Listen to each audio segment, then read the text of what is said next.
Hello বন্ধুরা, আজ আমি কিন্তু আবার যাচ্ছিলাম একটু গঙ্গারামপুর, কেননা আমার সাথে ছিল কিন্তু আঙ্কেল। আর আজ রবিবার আমি কিন্তু যাব একটু ভিডিও শ্যুটের কারণে।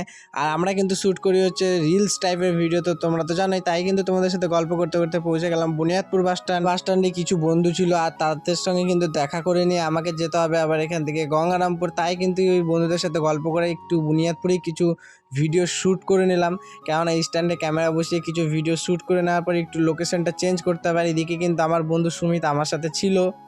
এর আগের ভিডিওগুলোতে তোমাদের কাছ থেকে ভালো রেসপন্স পেয়েছি গাইস, আশা করছি আরও রেসপন্স ভালো পাবো।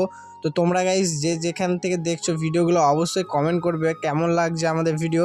তো গাইস দেখো, লোকেশন চেঞ্জ করার পর আমরা ওখান থেকে একটু শ্যুট করি না, আমরা কিন্তু বেরিয়ে পড়লাম গঙ্গারামপুর। তোমাদের সাথে গল্প করতে করতে পৌঁছে গেলাম গঙ্গারামপুর বাস স্ট্যান্ড। আর এখান থেকে কিন্তু আমরা যাচ্ছি একটু জল নিতে, কেমন হচ্ছে প্রচণ্ড গরম। আর এই গরমের মধ্যে রিলস বানাচ্ছি গাইস, জল তো তৃষ্ণা পেয়ে গেছে।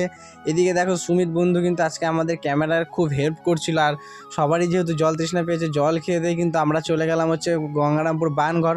সুন্দর একটা প্লেস। বাট যাওয়ার আগে কিন্তু এই কাকিমারা আমাদেরকে ধরে নিয়েছিল, কেননা চাঁদা নিতে হবে। তাই কিন্তু একটু 20 টাকা চাঁদা দিয়ে আমরা কিন্তু এখানে তার কাকিমাদের পুজো করে নিজেরাই, মহিলা কমিটি। তো গাইস এই পুজোগুলো কিন্তু খুব সুন্দর হয়।